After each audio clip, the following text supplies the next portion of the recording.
औज़ुबिल्लाहिमिनश्शैतानिर्रजीम बिस्मिल्लाहिर्रहमानिर्रहीम। I am your chemistry teacher Shahzeb Kiyani और आज हम लोग डिस्कस करेंगे इस टॉपिक में कि कार्बन डाइऑक्साइड गैस क्यों हमारे लिए ज़रूरी है, इसका हमारे एटमॉस्फेयर में क्या रोल है और क्यों इसे प्लांट्स के लिए लाइफ गैस कहा जाता है। तो अगर हम बात करें CO2 कार्बन डाइऑक्साइड की, तो मैं पहले आपको ये बताता चलूँ कि कार्बन डाइऑक्साइड हमारे एटमॉस्फेयर में मौजूद होती है। ठीक है, एटमॉस्फेयर के अंदर, एटमॉस्फेयर में इसकी कंसंट्रेशन है तकरीबन 0.04% के करीब।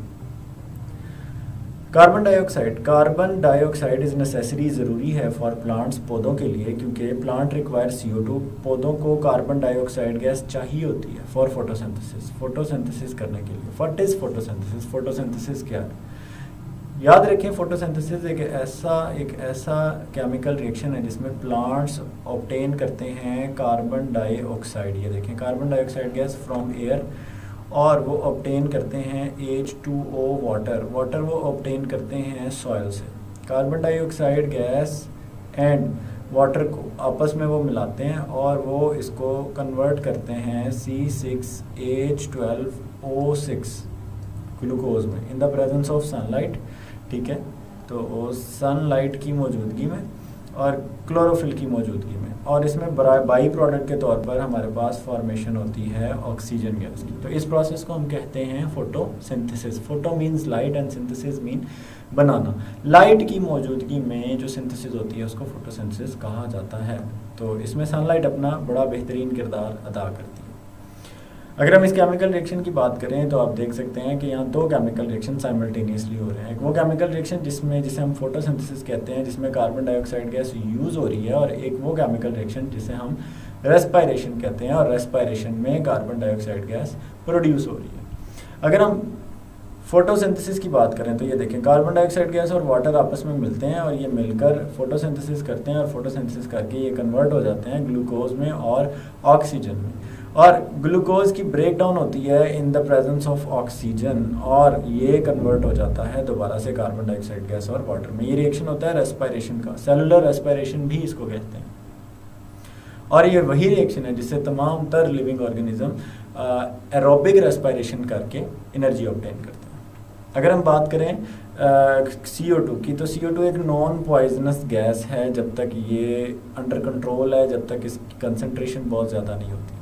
CO2 itself is not poisonous, CO2 खुद पॉइजनस नहीं है, ये हार्मलेस गैस है। ठीक है, लेकिन excess of everything is bad, so but it's rising level, जब इसकी कंसंट्रेशन एटमॉस्फेयर में ज़्यादा हो रही है due to fossil fuel combustion, fossil fuel के बर्न होने से, जैसे कोयला जलाया जाता है, पेट्रोल ऑटोमोबाइल्स में, गाड़ियों में दिन ब दिन जलाया जा रहा है, फर्नेसेस में ऑयल जलाया जा रहा है, थर्मल पावर स्टेशंस में, कोल स्टेशंस के अंदर, तो कार्बन डाइऑक्साइड गैस तो पॉइजनस नहीं है, लेकिन इसकी एक्सेसिव कंसंट्रेशन जो एनवायरनमेंट में इसकी बहुत ज़्यादा कंसंट्रेशन है, वो हमारे लिए अलार्मिंग है, थ्रेटनिंग है, क्योंकि कार्बन डाइऑक्साइड गैस जो है ये जितनी ज़्यादा होगी कंबस्टन की वजह से, उतना ज़्यादा ग्रीन हाउस इफेक्ट होगा। अब ये ग्रीन हाउस इफेक्ट क्या है, मैं आपको फ़िलहाल सिंपल ये बताता चलूँ कि कार्बन डाइऑक्साइड गैस जितनी ज़्यादा होगी अर्थ का टेम्परेचर उतना ज़्यादा होगा। अच्छा, कार्बन डाइऑक्साइड गैस के ज़्यादा होने से अर्थ का टेम्परेचर क्यों ज़्यादा हो रहा है, उसकी रीज़न डिस्कस करते हैं।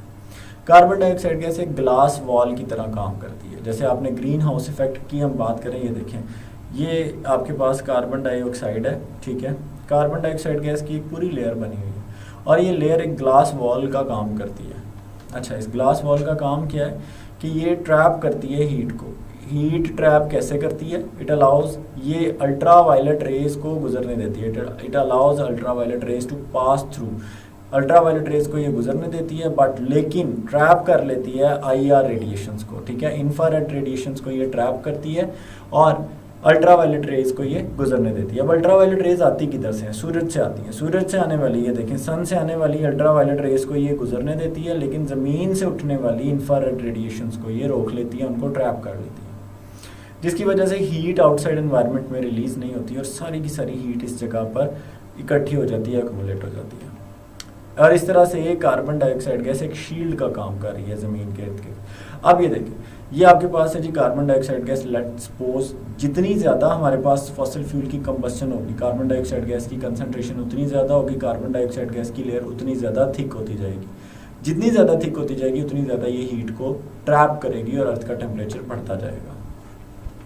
अगर हम बात करें इंफ्रारेड रेडिएशन की, तो infrared radiation carbon dioxide gas जो है ये एब्जॉर्ब कर लेती है, ठीक है। कार्बन डाइऑक्साइड गैस एब्जॉर्ब कर लेती है इंफ्रारेड रेडिएशंस को, जो कि एमिट होती हैं बाय द अर्थ, ज़मीन से, ठीक है। इस तरह से हीट लॉस प्रिवेंट होता है। कुदरत में ये जो काम है ये इसलिए होता था कि अर्थ का टेम्परेचर मेंटेन रहे। कार्बन डाइऑक्साइड गैस जो है ये अर्थ के टेम्परेचर को मेंटेन रखती है 15 डिग्री सेल्सियस पे, ठीक है। नेचुरली ये 15 डिग्री सेल्सियस पे अर्थ के टेम्परेचर को मेंटेन रखती है। कार्बन डाइऑक्साइड गैस का काम है मेंटेनेंस ऑफ अर्थ्स टेम्परेचर। तो the increased concentration of carbon dioxide reduce the heat energy lost from the earth surface. और ये 15, अगर कार्बन डाइऑक्साइड गैस ना होती तो ज़मीन का दर्जा हरारत -20 हो जाता, जिसके ऊपर बहुत सारे ऑर्गेनिजम्स का ज़िंदा रहना मुश्किल था। तो ये -20 क्यों नहीं होता?